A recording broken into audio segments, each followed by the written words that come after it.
station covering all of the DMV. This is DC News Now. Happening now at 6, covering the entire DMV. A carjacking craze, the skyrocketing crime rates in the DMV, new investigations underway, and how drivers can protect their property. And student safety, it's in focus at several DMV area colleges. How students at one Maryland school feel heading back to class tomorrow after 2 people were shot. And losing streak snapped, the Commanders on the road. How the team sized up against the Falcons in Atlanta after DC's coach put last week's loss on his shoulders. And we had a good bit of rain yesterday. We even got to see a little bit of sunshine today. We have more of that coming our way as we head into the week. 7-day forecast is coming up here in minutes on DC News Now. Good evening. Thank you for joining us for DC News Now at 6 this Sunday evening. I'm Ben Dennis. Tonight, your top story.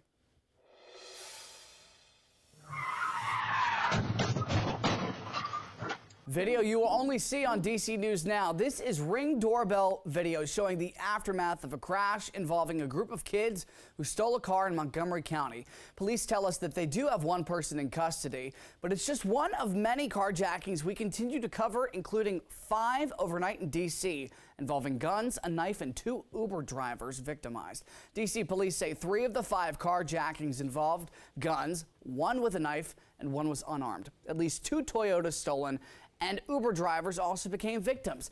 This reported carjackings played out just before 8 p.m. and till 3:10 this morning. Anybody with information is asked to contact Metro Police. Resources on their website to do so anonymously. And in the district, stolen car cases are up by a staggering rate, 103% compared to this time last year. Just shy of 5,600 cases alone this year in D.C. And as those thefts skyrocket in the DMV, especially among certain used Kia and Hyundais, our Lex Juarez reports from Montgomery County, where even more young people are suspects in yet another stolen car chase. Well, the car came flying around this corner, hopped the curb here, and then ran straight into the tree and multiple cars that were parked on the side of the road here. The entire thing caught on a neighbor's doorbell camera. It was pretty startling. A crash that startled the entire neighborhood just before midnight.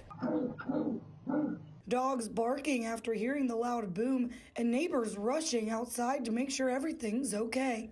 At the same time, the people who were inside the car scattered. Yeah, that was kind of odd because they did not look like they were the age of driving. Montgomery County police officers on scene told us they believe the kids are about 12 years old, and the white Hyundai that they crashed, a stolen car.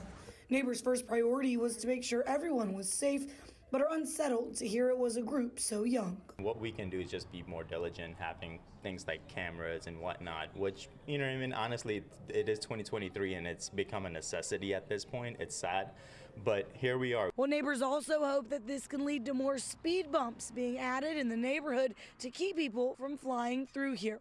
In Clarksburg, I'm Lex Juarez, DC News Now. Thanks to Lex. D.C. police recommend drivers stay alert, park in well-lit areas, and to contact your local dealership for safety software updates.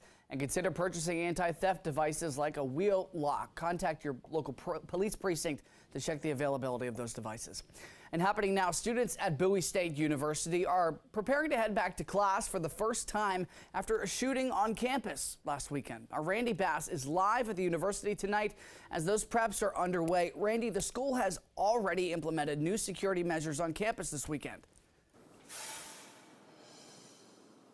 Yeah, Ben, we've seen several marked security vehicles with lights on throughout campus tonight. Their presence here at Bowie State University ramped up over the weekend, all part of the school's new safety and security plan that's already ramping up and going into effect. Another change that students may notice here on campus more immediately, the addition of closing schools' gates to get on and off campus. Those gates now closing earlier than they normally have. And we've had the chance to talk with several students here on campus tonight who say they're already impressed with the measures that that the university is taking to keep them safe. They also tell us they're feeling refreshed and revived and just all around just better after taking that week long that the school gave them to check in on their mental health and check in with others about what happened. The university canceled classes for that full week following the double shooting here on campus. They tell us the vibe here has just been very different since that shooting, and during their week off they took that time to reflect and talk with friends about what happened here.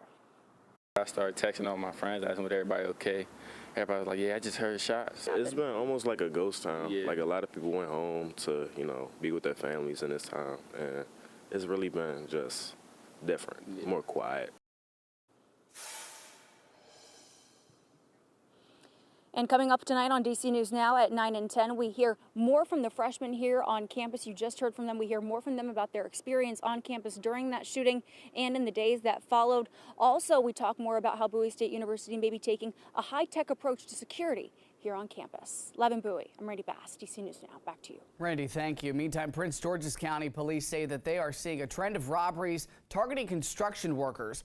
Officials say that some crews are robbed at gunpoint in construction sites or while buying tools from Facebook Marketplace. Police believe that there are more victims who may be undocumented. We have had several incidents where Latino victims have been targeted on construction sites. They're afraid of the police, that we may look into their immigration status, and the police department does not care about that. We want the victims to come forward. It doesn't make me feel good at all being around as a worker. It's kind of scary to think about. Police are still working to determine if those cases are connected. Take a look at these new photos from Montgomery County Fire and EMS. This after a tow truck collided with a train last night, a heavy rail train. Officials say it happened around 11 p.m. on Linden Lane Crossing near Capitol View Drive in Silver Spring. Police say there were no fuel spills from the truck or the train, and thankfully nobody was hurt. Over to your weather now with DC News Now. Meteorologist Derek Bowen in for Scott Sumner. Derek, I hope folks got the ability to go outside today, because if you love a picture-perfect fall day, you got it. It was great. You got it indeed. Even got to see a little bit of sunshine, intermixed the clouds around the region. We saw temperatures getting up into the upper 50s and lower 60s. And we also got to see a good bit of rainfall for Saturday, seeing anywhere, most of us seeing at least a quarter of an inch. Some areas seeing a half inch, if not more. Hagerstown almost saw 3/4, almost an inch for Cumberland. So desperately seeing a good bit of rainfall. Unfortunately, it did fall pretty much horseshoe to where it needed to be. It needed to be across the Blue Ridge Mountains, but didn't see as much there. But they'll have another chance to come later this week, going into early next weekend for another round of rain heading our way. Looking out here in D.C. right now, looking over Roslyn, temperatures 58 currently, mostly cloudy skies. This evening, we're seeing winds out of the west-northwest at around 8 miles per hour. Humidity is 49%. Dew point is at 39. It is nice and dry out and about the region as we speak. We still have those wind gusts about the area, seeing wind gusts almost 30 miles per hour for Kaiser, 25 miles per hour for Hagerstown, almost 20 here in D.C. We're going to see these winds start to lessen as we head in towards the overnight hours, and then they'll kick back up as we head towards morning. Those winds tomorrow morning are probably not going to be as wild and windy as they were today. Looking at your overnight, we'll see those partly cloudy skies turn clear. We'll see temperatures dropping down into the 40s. Eric, thank you.